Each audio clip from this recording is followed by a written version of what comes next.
Sup, y'all? Bring you guys another video. Let's bring you guys my post-fight thoughts of the fight between Robert Easter Jr. and Ryan Martin. Before I get more into the video, I just want to say thank you. Thank you so much for watching. Please subscribe for more boxing and please hit that like button. It helps out the video, it helps out the channel. I'd really appreciate it. So Robert Easter and Ryan Martin opened up the Showtime event on Showtime, obviously Showtime. Undercard of Broner versus Santiago. Fight went the distance, went the whole 12 rounds, and Mr. Robert Easter Jr. won the fight by unanimous decision. Two judges scored it 118-110. One judge scored it 117-111, all in favor of Robert Easter Jr., and rightfully so. I thought Robert was winning this fight clearly.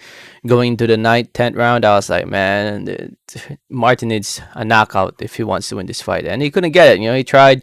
There was a moment towards those later rounds where Robert was kind of getting tired and more flat-footed, and actually he was pretty flat-footed in this fight compared to from before. Maybe the weight is keeping him up, or maybe ring rust, who knows? But in the end, it was Easter who was landing the better punches, cleaner punches, more punches. Following up with his punches compared to Ryan Martin. Martin kind of just looked like a lost dog inside that ring. For the most part, I mean, he did have moments, but for the most part, he clearly lost his fight. Going into that last few rounds, I was like, man, I'm getting. If you follow me on Twitter, I said that this fight made me sleepy, man. It made me sleepy. I nearly fell asleep watching this fight, and I was at freaking work. Don't tell my boss. Yeah, it made me sleepy, man. This fight made me sleepy. I was like, what the fuck, man? Let me put on some good action in there.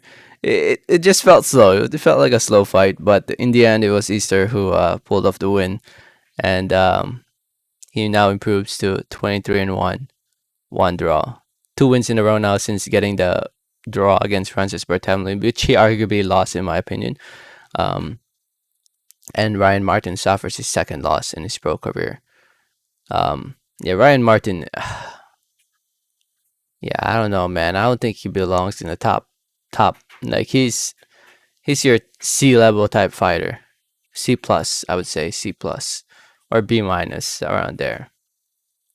Yeah, I'd put him at C plus, like a C level fighter. At least from what I've seen so far. So, it is what it is.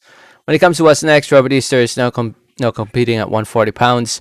If you look at the 140-pound division, there's only 2 champions, Jose Ramirez and Josh Taylor. Taylor holds the IBF and WBA. Jose Ramirez holds the WBC and WBO.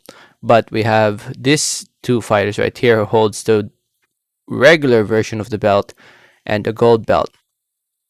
And I could definitely see Easter fighting Mario Barrios just because it's PBC. Ismael Barroso holds that gold title. Who's Ismael Barroso? Okay, I could see them fighting that guy too. Albert Puello, who holds the interim title. Jesus, how many? Puello, huh? So apparently this guy's the interim champion. Maybe they can make that fight. I mean, Easter right now, at least here in the rankings here in front of me, that needs to be updated probably. He's not in the rankings at the moment, but I guess with this win, he will be. He'll probably break into these rankings. I mean, with his connections with PBC and everything, I'm sure he'll eventually fight at least one of these guys. The Josh Taylor and Jose Ramirez, you can cancel that because those guys are with Top Rank, and yeah, no way he'll be fighting those guys. So, and when it comes next for Ryan Martin, I guess just back to the drawing board, back to fighting guys like Davidson, Herrera, and Velasquez. Back to fighting guys like that. Those guys you can beat, but guys like Robert Easter Jr., nah, he's not beating. He's not beating any B level fighters, which in my opinion is Robert Easter Jr. He's more of a B level fighter.